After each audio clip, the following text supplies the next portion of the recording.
show, and it feels like an eternity since last week's show, both in terms of world events and just what happened to my little training program, which is the subject of this series. Uh, I'm going to call this episode Thinking Fast and Slow and Thinking Slow, but I am going to, before I get into that, just give you some obvious indications of how world events have hit me. So let's go into this tournaments here. And the obvious thing, well, let's just say, after I talked to you, I still thought I was going to go to St. Louis and be the GM in res, and then this whole hectic thing happened where kids' daycare was canceled.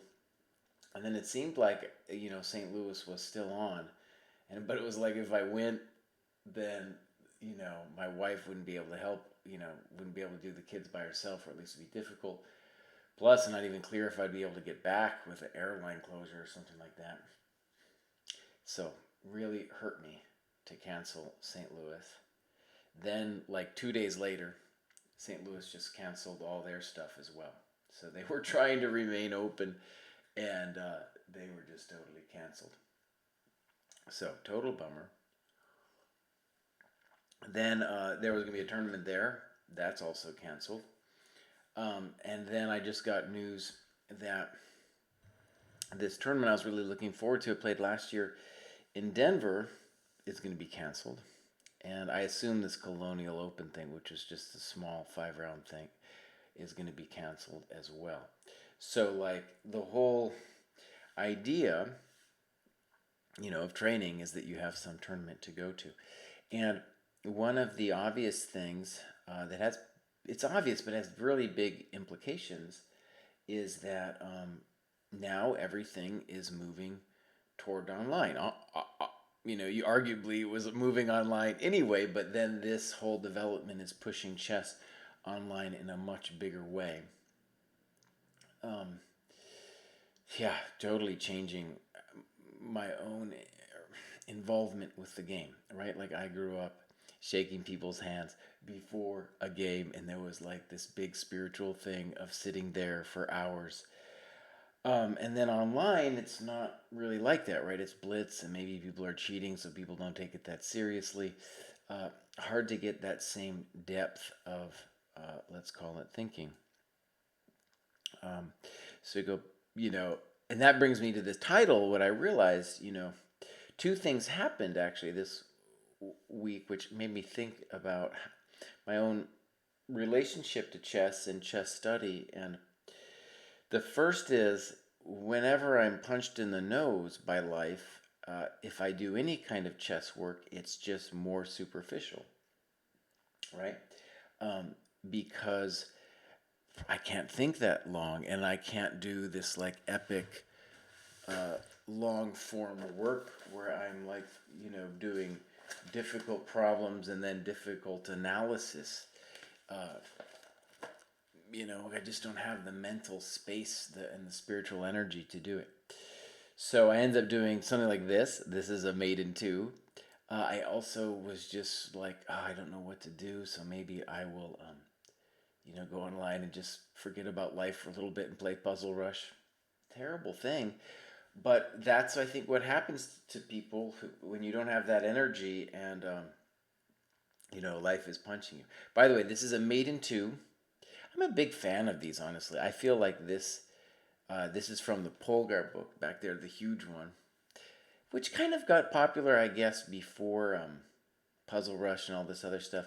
I really like these problems. To me, they're like learning how to do a layup. And really, I feel like get your mind fixed on the board. Like, you get a real picture of the board in your mind. Anyways, I'm going to throw up a couple problems just while I'm talking through whatever I'm talking through today. So this is Maiden 2 for white. We'll do a couple other ones. So I just wanted to say, then with improvement, like when you look at what I've done in the last week, I've done some Polgar, I've done some Puzzle Rush. I taught a little bit, but then interestingly, right, like I've had students who are like, "Oh man, yeah, I don't have any money anymore. I can't pay you." So that created this whole like interesting space opening up. That's not like I lost that many students, but it's a sign of the times of everybody being affected in some way, especially people like myself who are technically contractors, right? Like I don't have a paycheck coming in. Um, I refrained from Blitz. I didn't do any of my own game analysis. And the cool thing that's happened in my life in this last week is that I started or helped start this chess platform called Chess Dojo with Iams Prus and Kavutsky. And really, uh, Kostya Kavutsky built, let's say, the groundwork for this thing, doing a lot of the more difficult tasks. And I've just started, and I've done a couple cool vids, or at least I thought they were cool. So there's two vids about what I'm calling the move of the day from the candidates match. You can find that on YouTube, and just under the Chess Dojo channel, or if you searched my name, I guess it would come up.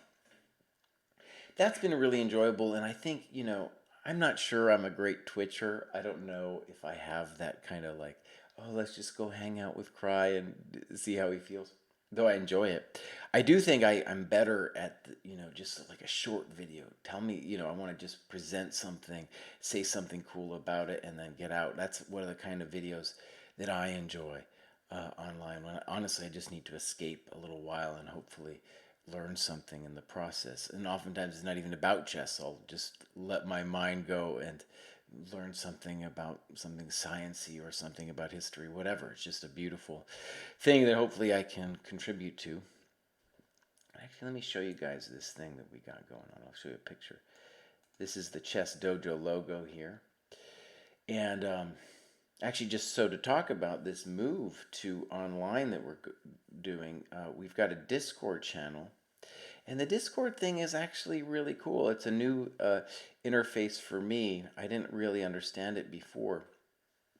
But what our little dojo on Discord is doing is right where people can go there and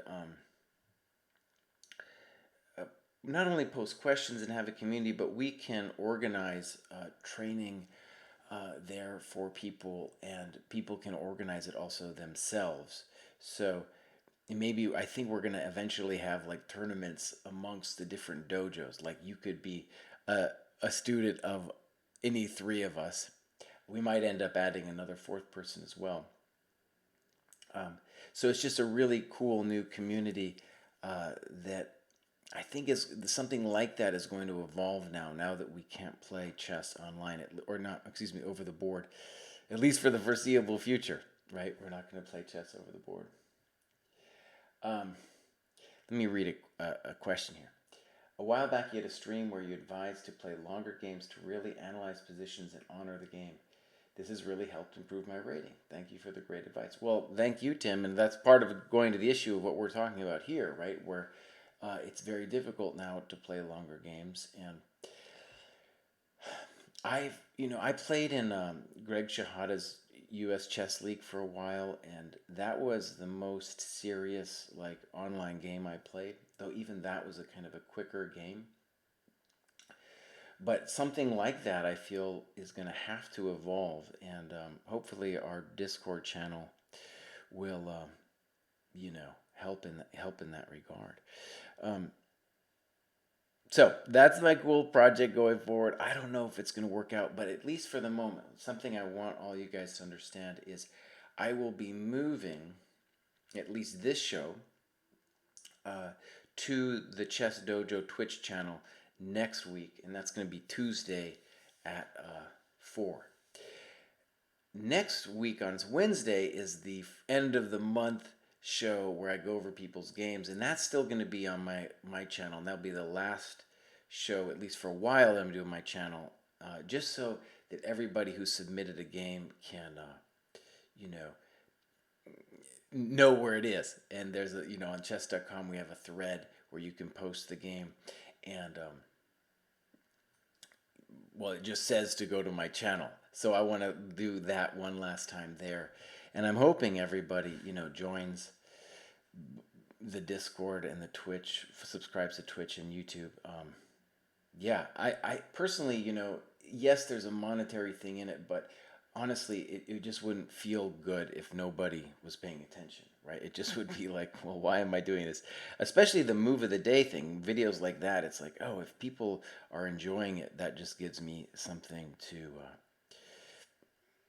feel good about, honestly, in this time of trauma.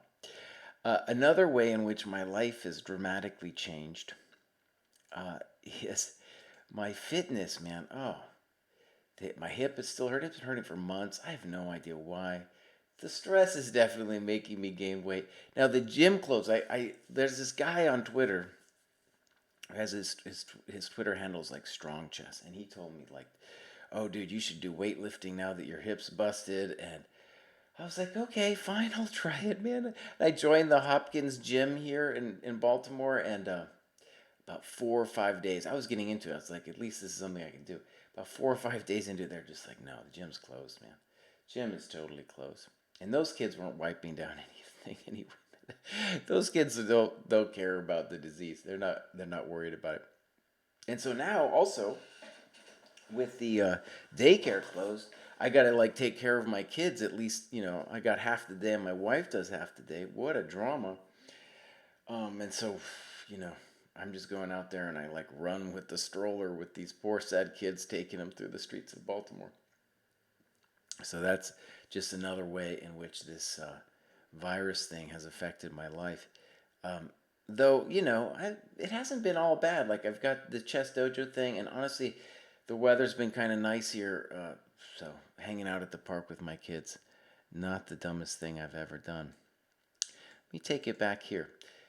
You got an answer. This one isn't the hardest one, but it's just a beauty for doing this. I think at some point I want to do a video on why why I like these so much, both from an aesthetic point of view and in terms of how to mate. Really, it definitely helped my attacking skills, my attacking confidence as well. Maybe in a way you could say that the way endgame puzzles are to endgame, what these kind of mate in twos are to playing attacking chess. Because the same patterns come up again and again in weird ways. Let me say a couple words about thinking fast and thinking slow. So this was a book done by this Israeli dude, uh, Daniel Kahneman, and there's that book that's interesting, and there's also a book by Michael Lewis, the guy who wrote The Big Short, about Daniel Kahneman and the whole deal.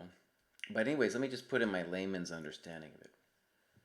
In the same way that like your body has what people call fast twitch and slow twitch muscles, where the fast twitch is if you're going to do a sprint, and the slow twitch is if you're going to run a marathon.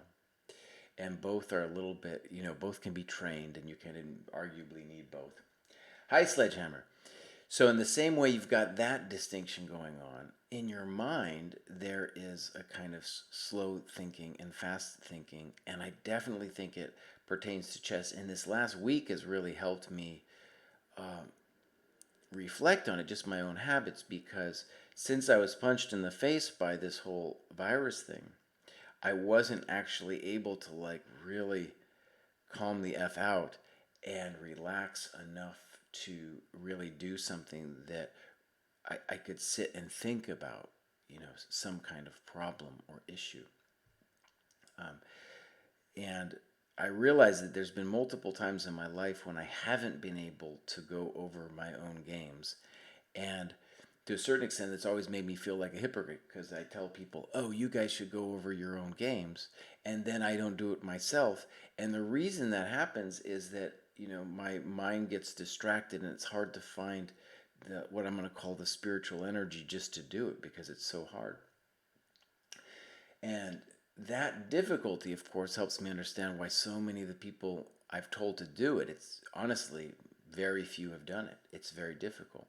Though you'll see if you watch the show next week that many people are getting very good at it by, what they're doing is they're submitting their annotations and then I go over it. And a lot of players, we're talking players between, under 1600 even, writing world-class annotations and just and by that, by world class, I mean the ability to talk about their own thought process and why uh, why things happen on the board the way they did. Okay, so the thinking fast part is obvious, and that is what I think is interesting about online play versus, let's call it, the long form, which is playing the old school tournaments. Which honestly, even the old school tournaments have evolved. When I was a kid, there was 40 moves in 2 hours. Then you got another hour for 20 moves, and then it was like sudden death in an hour. It was really long, and sometimes you had an adjournment. And that, of course, has gotten uh, much faster. I guess now the standard time control, let's call it game 90 plus 30-second in increment, right? In any case, with online, it's this interesting phenomenon where people are playing Blitz, they're doing Puzzle Rush, and that's all thinking fast, right? It's a different kind of chess that doesn't feel especially spiritual to me or deep. Um, and my nemesis on this issue is Greg Shahada, because he is the promoter of fast chess and online chess, and he urgently believes that chess will only survive if we make this move to both online and to quick chess. And honestly, he's got to have some kind of point, because at the very least, the trend is in that direction. As a counter argument, though, I think what you'll see is this candidates tournament. There's so much interest in it, and I'm so thankful as a chess fan that it's happening, because it's a solace in my life to be able to watch these games and just think about them, and get to do the move of the day thing. So, anyways, what am I saying? Um, what I think the reason those events are so popular is because there is a respect for that kind of thinking, right? I don't, when people start imagining what's beautiful about chess, I think they don't think about the best bullet players in the world, though those people definitely have a skill, right? They're thinking about the Fobbies and the Dinglerens and the deep decisions that they make at the board. And there's a kind of mystical aura about that that was maybe more so before the age of computers. Actually, let's just say definitely, but it's still there, and I think that's what draws people to it. And the aesthetic beauty of those decisions, I think is at least what draws me into watching it and thinking about it, doing some commentary on those games.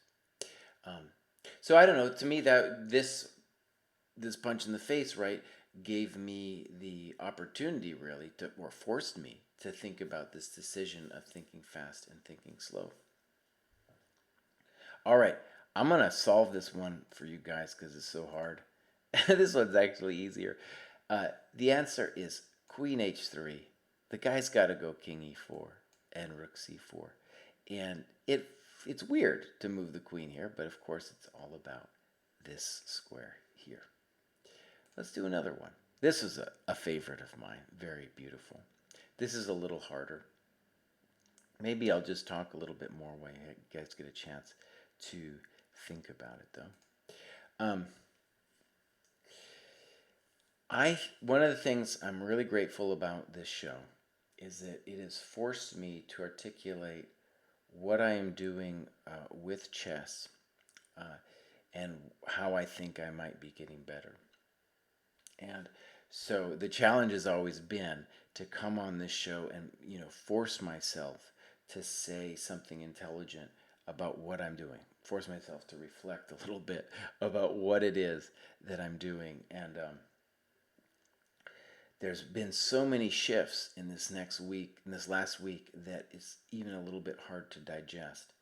But for one is I'm obviously not going to be able to play anytime soon, and that's just a problem, because the whole idea was that I need games, long games to go over, and to think about deeply. And I still have some, it's not, I still have a lot of work to do. That's been part of my problem. So there's the good news is I'll at least be forced to finish the games before I go to the next tournament. But it might be a very long time until I get to play again.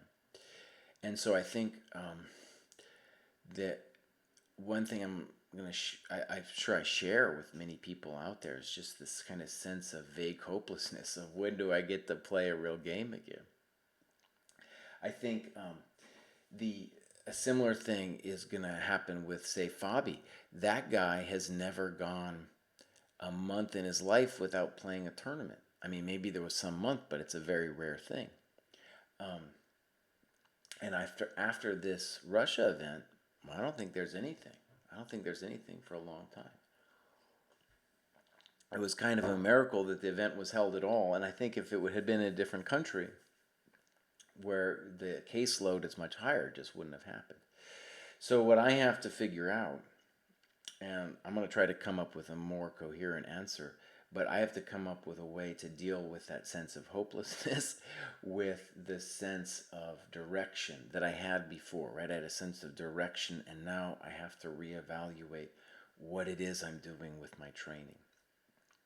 For example, one thing that I enjoy about teaching is the same thing with my own training. I like to see somebody improve and think about their problems, and now they can't, unless they're playing online games, which maybe we're going to get to, and maybe that's what I'm also going to get to. Unless they're doing that, it's hard for me to imagine, what the goal is. Because as a teacher, I want to have some kind of direction as well, right? Something like, oh, here's a goal of, I want you to, we're going to set a goal for yourself, and then we're going to find a way to get there. Or similarly, I thought a cool idea when we first put this Chess Dojo thing together was like years ago, David Pruce, who helped start chess.com, that guy kind of put his chess ambitions aside, and I said, David, someday, this is when back in the day we were living at the GM house in the Bay Area. I said, David, someday you're going to come back to chess. And he's like, no, I'm not, it's over for me. And now he's kind of coming back. And wouldn't it be cool if I was like doing like some show with him where I'm like going over his games, right? And then he's playing in some tournaments, and then like we're talking about it and we're trying to figure it out as like old guys trying to make it back, play with all these young kids. Yes, this is a maiden too. Paula, New Jersey, what do you think the answer to this thing is? This is a classic. There's a lot of classic problems in here, which Rook A2. Yeah, let's put it on the board. Very good. Very nice, Paul. Let's get this. Rook A2 is definitely the answer. And a lot of people think these problems are dumb. They think that, like, in fact, talking about Bruce, he told me years ago, he was like, oh, these problems are dumb. I could always find the answer. And then I found one. I found one where he got it wrong, so I won there. So let's look. If you take with the king, bam. And, I got to put a rook back. Sometimes you lose the rooks here on chess.com. If you take the other rook, knight c3 is going to happen. And let's get rid of some arrows. On pawn takes this one, bam, knight c3. Pawn takes this one, knight a3. And of course, the famous Zugzwang, he must move. And that's another great thing about these problems is Zugzwang does happen in games, and this forces you to be very aware of it. So, Paul in New Jersey, great. I'm going to blabber on a little bit. This one's, I don't know if it's easier or whatever, but this is also a maiden too. Where was I with this? Right, so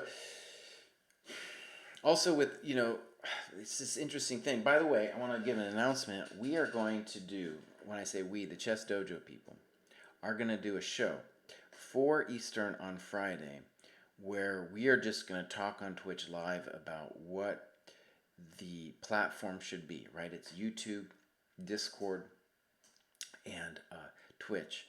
What it should be and how it should evolve. And so people can come onto that show and ask us questions or have suggestions themselves.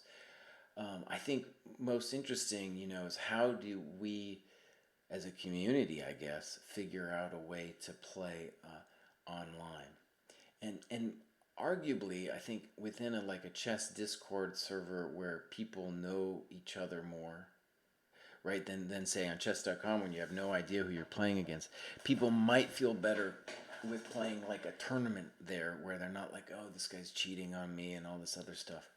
Um, One thing I want to add about thinking fast and thinking slow is whenever I'm online, I think other people experience this. Like, I get distracted, I get pulled in by all kinds of weird stuff. So I have a hard time even imagining like setting up my real board and having the computer on the side and I'm playing somebody, right?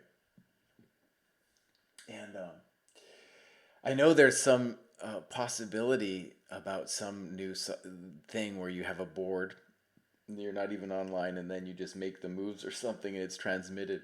I don't know. There was questions about whether that thing was a reality, but I'm sure it could be done. That would be a cool way, at least for an old guy like me, to play the game, or at least it feels like something is real there. Okay, any answers in this one? Paul in New Jersey might get this one. It's a little bit of a, man, is it artificial? I don't know, but I like it because it has so many different possible sub variations and there's a geometry to it. Yeah. All right. So before I end this show, and we're going to come back, I promise I'll come back to this problem to give people a chance to do it. I just want to go, here's our Chess Dojo logo. Kostya Kavutsky created that thing. And I'm going to be moving this show to that site, the Twitch site, next week. And that's going to be at 4 o'clock on Tuesday. And then on Wednesday on my old channel, will be my final show on my old channel. I'm going to do the game analysis.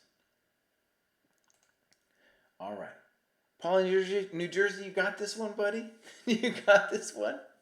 This was the only cool chess training I was actually able to do uh, in the last couple days since I got punched in the face here. Blobe, good to see you, buddy.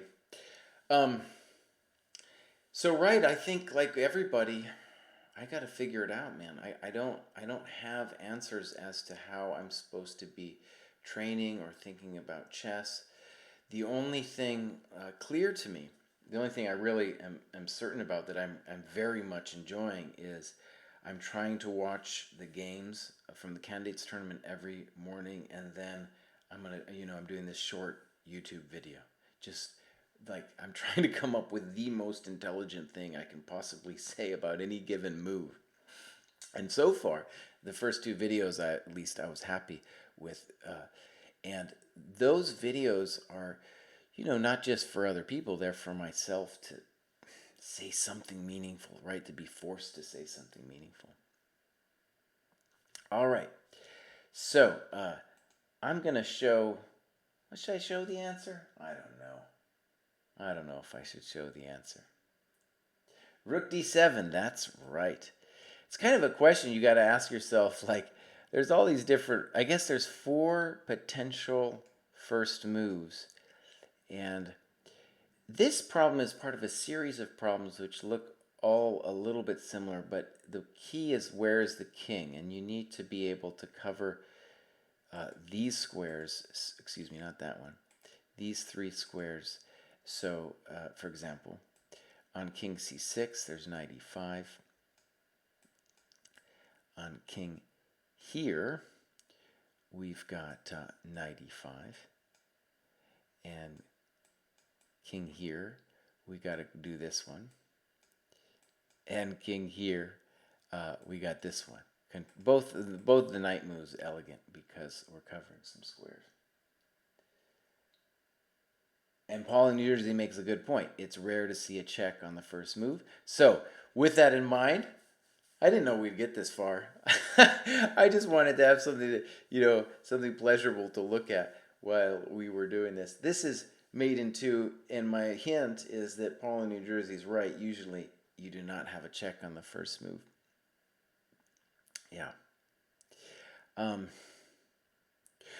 Let me say one cool thing. This is just an idea out there that I want to mention while you guys are looking at this problem, and then I'm going to close out the show. the thing that I'm excited about that might work is we've got this idea on the Chess Dojo, and I don't know how excited other people are about it, but this is just something that I think is really cool. There's three people kind of up there. You got myself, David, and Kostya, right? And I want to do battle with these people. So there's going to be really, you can imagine, three dojos. We might add somebody else, but there's three dojos, and then you come in there and you could work with any one of us, and then at some point we're going to do battle with the other dojos, right? And then it would be a cool thing, we could stream it live on Twitch, stream the battle, and then we could have people talking about it. Oh, we could have a blast with that, man. And also, I mean, my hope would be it wouldn't just be a fun thing; it would be like an earnest warfare. And you know, what it would do for people who are trying to improve, even those of us who are most inclined to thinking about, doing over the board tournaments, is it gives something substantive over the next, I don't know how many months it's going to be, where we're not playing in the real world, but it gives something substantive for that period of time. The white corner, Blobe says. That is correct.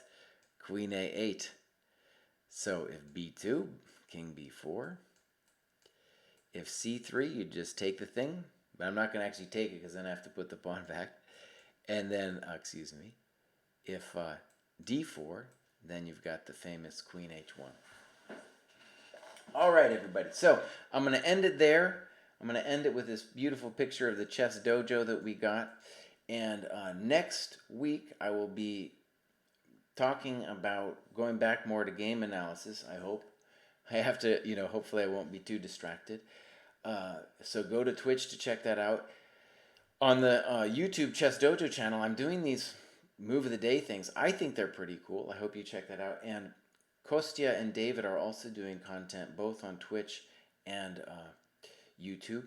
And again, at 4 on Friday, we're having like a sit down with everybody on Twitch about what this new site is gonna look like. All right, thank you, Blob. I'll see you guys all next week. Bye bye.